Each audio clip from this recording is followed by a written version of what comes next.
if you have a vision and there's a product market fit, go for it, man. Just go for it. You got nothing to lose except Yeah, time. And I I love it. feel like at least try. At least try.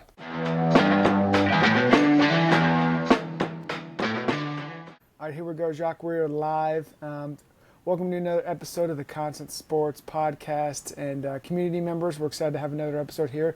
We're diving in today into the golf world, specifically with Twisted Sports. It's a fan-driven sports network and entertainment that will soon be taking over the media world. And we're excited to have Jacques join us today. Thanks for being here today, Jacques. I appreciate it, sir. I'm happy to be on here and chat a little bit what we're up to in 26. Jacques is a co-founder of Twisted Sports, and like I said, building the first fan-driven sports entertainment network. And so today we're going to talk about sports media, obviously Twisted Sports, what it's like kind of giving the fans their own, really their own model, their own business to kind of create. And It's overdue. It's overdue. yeah, no doubt. I guess let's just start there, Jacques. So why is it overdue? What's the goal of Twisted Sports? Look, I've been in the production world for a really long time. I'm absolutely obsessed with golf, and what originally was Twisted Golf Co. has now kind of emerged into Twisted Sports. But I always feel, especially in participatory sports, that the fans obsess over it. We spend so much money playing the sports, we spend so much time watching it, but rarely has there been anything that allows the fans to engage with the platforms and allow the fans to have input and allow the fans to have ownership. I think the Green Bay Packers is a great example where their fans own the NFL team. But if we look at a lot of different sports across the range of sports, including golf, it's a top down approach where the networks and the creators and everybody really do a really good job of supporting the sport, but never giving the fans a say. I saw that through my whole network experience, shouting from the rooftops, like, let's go ask them. Like, why not? I always looked at it as, okay, you'll have this like focus groups where we pitch ideas and it's like 30 people. I'm like, why don't we just do that at scale? Why don't we ask the people that are obsessed with the sports they play and spend and watch about what they want? And I got shut down a lot. Like, no, why would we give them? They don't know anything. And it was like, eh. So, that was kind of the precipice for starting, what we did with Twisted Golf Co. But a funny thing happened was that when we took Twisted Golf Co. to the launch, I got started reaching out by so many sports, like sports leagues, really important people in those sports. Like, listen, why is this just golf? Like, this is something that can pertain in this participatory sport, in this like, really our focus is on sports that we can play. That's our key factor, and we won't really delve away from that. But and that's really where it all started. And we started to go to market with Twisted Sports, which is really the umbrella, but still a high focus in the year or just on golf and launching with golf. I see. So, excuse me, it was more golf, and then as you got more feelers out, people were saying, "Hey, this sport." It was said, "Okay, Twisted Sports will Yeah, kind of revolve." absolutely. So we got reached out to by surfing leagues. Oh, wow, We okay. got reached out to by some big names in action sports. Obviously paddle is exploding, in its own kind of area. Combat, outdoors was a big one. Obviously, 66 million people fish every No year in the kidding. States, Wow. which is a large number of people. And the really the underserved participatory sports is where our bread and butter lies. We're not going to try and compete with the big sports. Yeah. Baseball, NFL, they're monsters. They're great. They're the culture of the U.S. And but I think there's some really niche sports that are big enough and have enough obsessed fans where they want to have a say. They Yeah. really. Is that what you've seen throughout building the community base as far as the fans and the ownership? Kind of what would that look like for a fan if they become a said owner in one of these teams or in one of these models? True ownership. They'll own a part of the company. It's almost like we have an IPO out there. But they will have not just a seat at the table. The table was built for them, So it's basically they're running the company with us, and they're earning in everything we do. They're experiencing everything we do, and their input is just as valuable as every C-suite member we have. I am of the extremely strong opinion that the community is greater than the one, and there's so many good ideas out there from people that obsess about this that necessarily don't want to be entrepreneurs. We have an entrepreneur as a subset of somebody that wants to build something, but that disqualifies the other 90% who love their 9 to 5 jobs, love what they're doing, but man, do they have good ideas because they live it. Everybody has their unique story, and I'm very strongly opinionated that no matter who you are, what network, the masses are a lot smarter than the few. Now, that being said, it's our job as creatives and knowing the business and shows to give them the structure to play with. That's what I was just going to ask. Yeah, we are experts in reality TV. We love what we do. We are really good at what we do, and it's building those frameworks for them to play in, and help us build, and have them pitch us ideas and know how to frame it, know how to turn it into entertainment, know how to monetize it. That's behind the scenes. Our business and what we do is full of really smart people, but a company is, I believe, only as good as its ideas, and those ideas, we go to the fans, and they are the executive producers, the architects of our merch, and eventually owners. Exciting. I want to talk a little bit about the merch. So is that more for like the league or the teams themselves? Just kind of all the above? Yeah. So I mean, look, I don't see us growing into a league. A lot more reality TV shows. Obviously per show. And we have 12 franchise shows, reality TV shows slated for 26. But yes, essentially we will have capsules for each show that we'll give them ideas. We'll put them with lead designers and like, hey, what does this look like? Should we do a polo? Should we do a hat? What does this design look like? So they'll be very interactive, and we want them to be proud of the products we put out there, and share that with their friends and family. So it's really using the fans' passion to drive everything from merch to the shows. Right. And as you mentioned, using the fans' passion, then having that straight into the shows or the merch or whatever the ideas are. You mentioned you have 12 slated for 26. So kind of walk us through, obviously without spilling the tea, but walk us through, what it was like getting those 12 on board, slated. I'm sure you had to start over and restart and, getting into 2026. We looked at really what are some of the best reality TV formats in outside of sports. Obviously reality TV has been along for a really long time. Yep. And there are great shows that have, great formats. Our show formats is looking at that formats and how can we turn them into sports. Now, sports has been great on documentaries. There are beautiful documentaries. We do not have to do another sports documentary because they are covered. What there is a massive, gap for real fun competition shows, as well as lifestyle shows. So, yeah, we looked at what's out there. There's 20, 30, 40 of the top, and how can we take those and integrate them into now golf for the first year? Right. And, we're very excited to share it when the time is right. We have some amazing partners on board, from the LPGA and the Epsom Tour, and, some great distribution partners. So they believe in it, which was like really the key thing, that's what we needed. We needed the market to respond to the ideas, and it did 10x what we imagined it would do, in terms of just the market response, because these are the people that, when you start the business, a network's only as good as its distribution, or the studio is only as good as the distribution. We knew we needed to solve that puzzle first, but I'm super excited about the franchises. They'll start rolling out in February, and then it's time to build with the fans.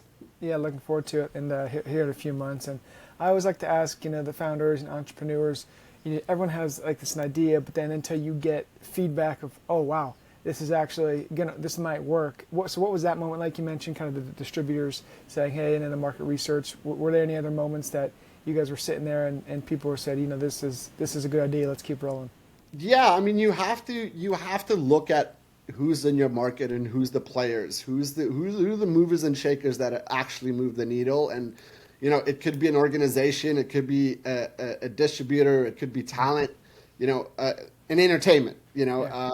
But for us specifically, we knew who we needed to get this in front of to get their feedback, create the partnerships and cement it. And we're very fortunate that the ones we went after all responded exactly the same way. And like, hey, sports need this, not just in golf, but in, all over the place. I think the building in public thing is we bring that to a new life. And yes, of course, there's a lot of learnings we're going to have to go through, but the market feedback we got from, the people that we would need to make this successful was everything we needed to like really throw gas, on the fire and really push forward and make this happen. Got it. And then I'm sure that's a lot has to do with, like you said, who the market is, what they're saying, adjust your approach and go through there. And I guess as you guys were building, what did it look like on like a capital raise side and investor side, kind of finding the right strategic partners? It plays a big role, especially when companies are first starting out. Yeah, look, the first thing I needed to do was find the audience, right? Like, because especially without the audience, it's nothing. And I knew that with us launching from zero, we needed to find and somebody else's audience that we could plug into. So it was months of LinkedIn messages and personal phone calls until we found the right partner, which we'll announce, when we launch. But they're worldwide, and that was the first step, because without it, I could not go to investors or brands, which kind of like is the model of the business, and be like, hey, look at us. The first question they're going to ask is, who's going to see it? You're starting at zero. And I'd be like, well, yeah, okay, I don't know. So luckily, we have a couple of unique advantages, and that's, we've lived in the golf space. So we have, I would say, 30 of the top 50 creators that we've worked with that we will activate with. I needed to get those pieces in the puzzle to know how we're going to make this product work. Where is it going to be seen? Right. And not bank on our own channels, because that will grow with time. So once we got that, then it was like, okay, now it's a complete story for investors. Now it's a complete story for their brand. So that gave us the confidence to then, obviously you start out with your friends and family of like, hey, your internal networks of, hey, like, what do you guys think? And we did that successfully enough to give us everything we need to get to, into our seed rounds.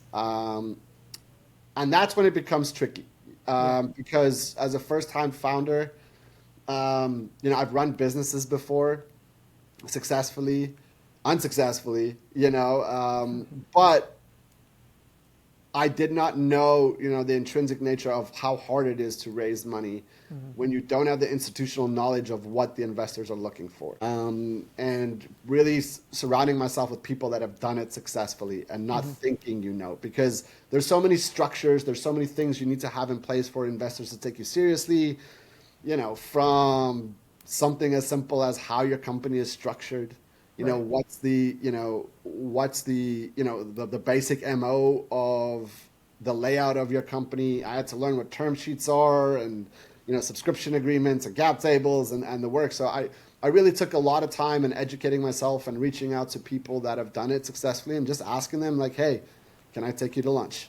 Can I hop on a call with you? I wasn't scared of the no. And if there's any advice, is like, don't be scared to be rejected, because you will get rejected a lot. A lot, but if you're batting, 100, like 1 out of 10, great. Yeah, you just need that one.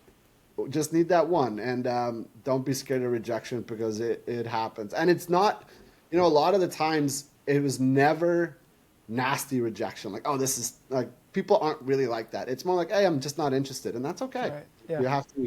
You have to be used to that as you build. But yeah, as we kind of like moved into the seed round, for me, it was partnering and bringing people on board on a temporary basis, as or a fractional basis that have raised, which Right. was key for us. That know how to do it, that know the networks. This is a people's game. You can have a great idea, but if you don't have the ins and the right people speed up your raise and your ability to raise by 10x. No Like doubt. it's just a fact. So partnering with the right people, getting us in front of the right people that are in your area, because there are 100 different types of investors, and throwing the widest net you can out there is, in my opinion, not the right strategy, because Yeah. I can prove it. It's finding the people that invest in your area and finding in people that invest in the stage you're at and going after them and meeting them and, building relationships. No doubt. I think like you mentioned a lot of great points there, but I think finding kind of your right lane, not just casting a net out to, 500 VCs or whatever and saying, hey, I need some money. That's, half of them are gonna be like, that's just, I'm not even into sports. I hate sports, right? Yeah, So then it's exactly. just a waste of time at that point. But as you continue building out these verticals and the ownership models and things, I was curious to get your take on kind of like the creator-led communities within golf and sports. And I feel like we've been seeing a pretty drastic rise over the past few years. So yeah, where do you see that going? Do you see it get stagnating, or do you see it continuing to rise? Our co-founder is a creator, and she has 400, 500,000 followers on social. Gabby Powell. If you guys don't follow her, go follow Gabby Powell. Shout out, Gabby. Shout out Gabby. It's an interesting world. It's very interesting, and I think only one of the few sports where it seems like the amateurs are more famous than the professionals. Yeah. You can name the top 10 in the world. Past that, it's kind of like blurry unless you're really obsessed. But more than often, if I meet golf fans, they can tell you the top 20, 30 creators. I think where it's headed is, I don't want to say it's peak at the bottom. Who knows? The fact is, I know that some of these top creators sells more product for their brands than the professionals do. So they're validated. These guys and ladies know what they're doing. They're important to the game. It's about, for me, saturation. It's about you usually had fit. Now it's just massive list. And I think if you don't differentiate yourself, if you don't have a unique audience build that will follow you wherever you go, that fandom, that really obsessiveness that we talk about in our model for what we're doing, you're going to struggle, because it's going to be, who knows where the next 3-4 years lie in terms not just of audience, but most of these creators depend on brand deals. That they depend on those kind of things to do what they do. With AI popping in and a lot of other things, I see smaller creators struggling unless they have a way and they really dive into, their obsessive fans. Because I can tell you something, I've seen people in case studies with 5,000 followers, but 4,000 of them are obsessed. They make multiple six figures from those 4,000 people. It's not about scale. It's about owning your audience and, having them come along with you regardless what happens. If it's just a quick pass by and you don't have that one-on-one relationship, I think some creators might struggle. The upper echelon, the 100K plus for most of them, like Gabby and some of them like Grant Horvat and, you name it, they've done a brilliant job of, having obsessed fans. Yeah. I think what they need to do is to continue that and to make sure that their touch points with their fans, remain authentic. Don't take anything for granted. Go out, meet the people, shake their hands, doesn't matter, because that umbrella spreads. So I'm very positive about, golf entertainment and golf content. We got, good coming out with the big break in August, and it's kind of proves our model of, the market wants reality sports TV. I think our products and what we're launching are, I don't want to say they're going to be better, but they're going to be better because I think we live at the intersection of sports drama entertainment. I think one thing that some sports have gotten wrong, especially when competition, it's kind of built like a Pro Bowl, right? Like nobody really wants to watch the Pro Bowl. You watch it because people in it, but it's all fluffy. Yep. My idea is to bring in shows that feel like real sports, like live sports, right? So people are engaging. We are seeing the intensity from them.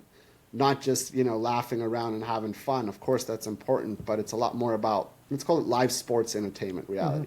So I'm very positive about the golf industry because otherwise I wouldn't be building this into golf. But it's, who knows? We're open for a ride in the next 4 to 5 years. Yeah, it'll be awesome. I'm looking forward to it, and I think there's a lot of fun stories to come out of this. As you said, you guys are launching here in a few months, and I was curious. I always like to get founders and their thoughts and opinions on when they have stable jobs, they're working in the normal sector, and then they say, all right, I'm going to jump ship, I'm going to go create my own thing. So what was like your genesis of?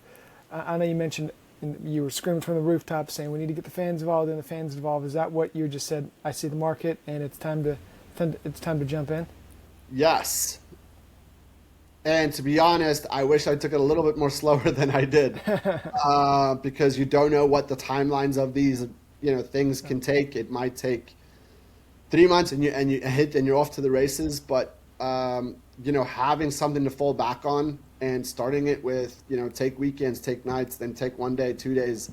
I kind of went all in, but it's hard.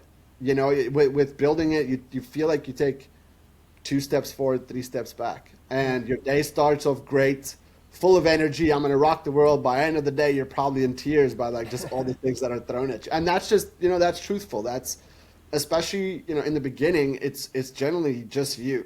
You have the passion for it. You have the vision for it. It's making other people believe. And it's growing that room of believers, and then the stadium of believers, and then the states of believers, and the country, But it's not easy, and you need to take, you need to have a lot of grace for yourself. Make sure you don't lock yourself in a room for 14 hours a day, and go out, live a life a little, get some exercise, because if you're obsessed about it, you can open up your eyes and your whole world around you has dissipated. But it's a balance between those, because it does take tremendous amount of work. Yeah. Nonstop daily grind, but find a little bit of time to not blow out all your relationships, which you can go look up any founder story, and they kind of have the similar story of I worked 18 hours a day, and then you look up, I have 2 kids, and I really try to focus on being away from work as best as I could, and paying attention to what I need to, and the loved ones around me. But if you have a vision and there's a product market fit, go for it, man. Just go for it. You got nothing to lose except time. And I feel like at least try. I love it. As you've been building out kind of this entrepreneurship journey, what skills or kind of habits have you, I guess, figured out? Like, I need to do these, I need to do this every day, I need to be reading, I need to be writing, something like that. Yeah. So it's kind of morphed over time. I generally thought like, okay, let's do what I need to do today, and like have a daily routine. For me, it doesn't work, because if you're not flexible in the startup game and your ability to react to certain things, like if an investor calls, hey, can you meet me for this and this and this 2 hours, like you go, and then what happens is, if you don't do what you said you do, you start to like, oh shit, I didn't do this. Yeah. What I figured out, a great formula for me, is like, look at weekly checkpoints, because a week you can generally fit everything in. You're flexible. If you miss something the one day, you can catch it up the next. So I just look at week by week and say, okay, this week, these are the 3 or 4 things I need to do to really move this business forward. My brain works a little differently. I can focus on one thing for 3 to 4 to 5 hours, no problem. But if I have 20 things to do for that day, my brain goes bust, and I end up not doing anything because my brain gets so scrambled. I found like one big work block of 5 hours, one thing to focus on during that time that really moves the needle, and you rinse and repeat. In the afternoons, I set up for calls and things I have to do with people, but one thing at a time. And you kind of just stack the stones along the way, and all of a sudden you've kind of built the temple. So that, and exercise, get out, move, touch some grass, be in nature. I don't, if it's a 10-minute walk, if it's, I try to walk like 2 to 3 times a day. just to go get some fresh air. And, some of the best ideas come to you when you step away and you like just let your brain calm down a bit. Yeah. So one focuses per week really, really worked well for me. And I think it's so interesting to hear people's, viewpoints, because I feel like nowadays, especially with social media, you can hear someone say like, you got to do this, this, and this in order to be successful. This is like the only way to do it. But really, there's hundreds of ways to be successful. There are absolutely, and please, don't fall into the thing that you have to do. Have your non-negotiables. Have your non-negotiables that you do every day. If it's taking 5 minutes, I just can't seem to be in the rhythm where like, okay, wake up at 4, write in my journal, do this, do this, do this, do this, because I wake up different every day. Sometimes you're sore from work, whatever, and it's like, I'm not gonna be down on myself just because I didn't. But there are a couple of things that are just your non-negotiables. Like for me, like you said, touch grass every day. If that's 5 minutes, 10 minutes, an hour, great. Those little things will start to add up, and because it takes a lot of discipline. It takes a lot of discipline to build something, and a lot of willpower. And you kind of have to do what you say. So don't make that mountain too big to climb. Like little steps by steps. I love it. Yeah, it's kind of, you kind of firing me up here. I'm getting ready to rock and roll. As we kind of start to wrap up here, Jacques, I was curious as far as the golf industry goes. You have a favorite golfer, favorite golf course? What's your favorites? Yes, I do have a favorite golf course. I've been very fortunate enough to play a golf course called a Hoopy Match Play Club. It's in the middle of nowhere, Georgia. Okay. I loved it because it did not have tees. So you're forced to play match play with your partners, and then if you win the hole, you get to pick the next tee box. And you can tee it up in the middle of the fairway, or every hole is like stretched out to kind of be like a par 3, par 4, par 5. Okay. But the vibes were just immaculate, and I played with a great bunch of people. But I will say, I will prefer the local muni with the right type of people than any private fancy course. For me, it's about connection and fun and music and the works. Favorite golfer, I'm gonna be obviously I grew up the massive Tiger fan. I will always be a Tiger fan. That's just it. Like that mentality. It's funny. I think about him a lot with kind of like the mentality to bounce back and the ultimate focus. And I might have stolen some of his attributes as a golfer to enter into some of our shows. Yeah. And the challenges they will face. So I love it. Yeah. Looking forward to it. We're excited. We appreciate you coming on today, Jacques. And as we close out here, like I said, looking forward to following along the journey and kind of build a new golf ownership model in the world. So thanks again for joining us, and we'll see you guys later. I appreciate it. You got it.